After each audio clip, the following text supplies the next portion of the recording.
नमस्कार। आज बात एक ऐसे मामले की जहां एक स्कूल की किताब और देश की सबसे बड़ी अदालत आमने सामने आ गए हैं।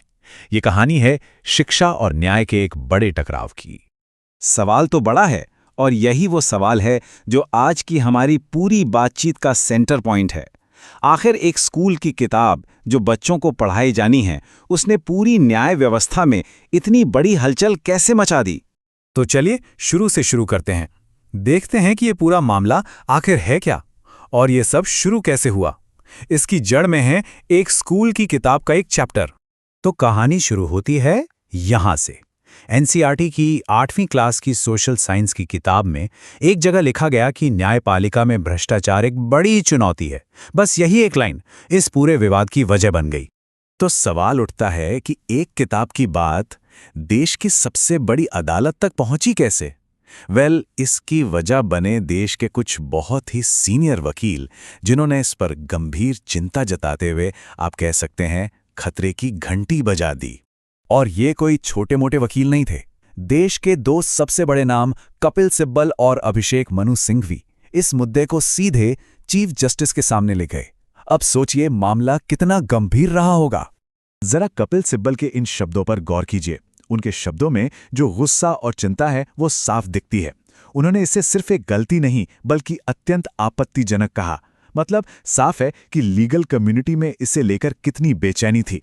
तो जब इतनी बड़ी बात चीफ जस्टिस तक पहुंची तो उनकी तरफ से जो रिएक्शन आया वो सिर्फ सुनने वाला नहीं था, बल्कि बहुत ही कह सकते हैं मजबूत था। चलिए देखते हैं उन्होंने क्या कहा।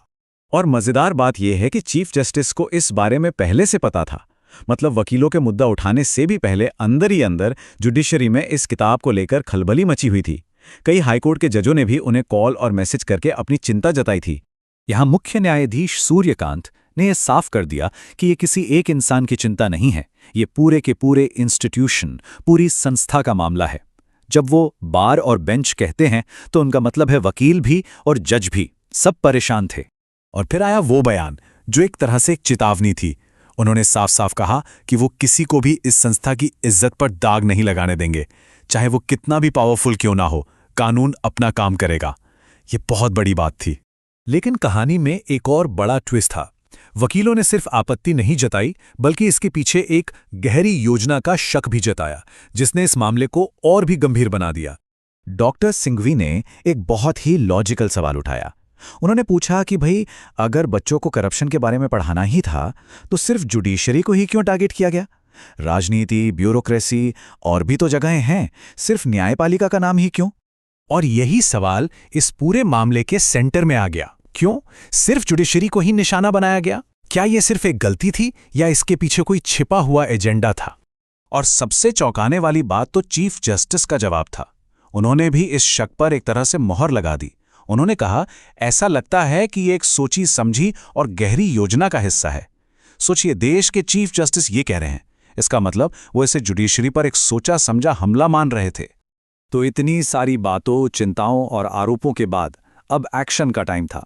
सुप्रीम कोर्ट ने सिर्फ बातें नहीं की बल्कि एक बहुत बड़ा और ठोस कदम उठाया। चलिए देखते हैं क्या। अब आगे बढ़ने से पहले एक कानूनी शब्द समझना जरूरी है, स्वतः संज्ञान या सुओ मोटो कॉग्निजेंस। इसका मतलब बहुत सिंपल है। जब कोर्ट किसी मामले में किसी की शिकायत का इंतजार नहीं करती बल्कि खुद ही केस को जांच के लिए उठा लेती है तो उसे सुओ मोटो कहते हैं। ये कोर्ट की एक बहुत बड़ी पावर है।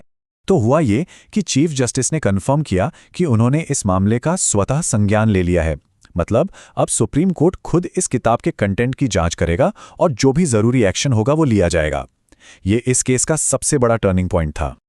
और आखिर में ये पूरा मामला हमें एक बहुत बड़े सवाल पर लाके छोड़ देता है कि आखिर वो लाइन कहाँ खींची जाए जहां बच्चों को समाज की सच्चाई बताने वाली क्रिटिकल एजुकेशन और देश की बड़ी संस्थाओं के सम्मान के बीच एक बैलेंस बना रहे। इस मामले का फैसला चाहे जो भी हो, ये सवाल हमेशा हमारे सामने रहेगा।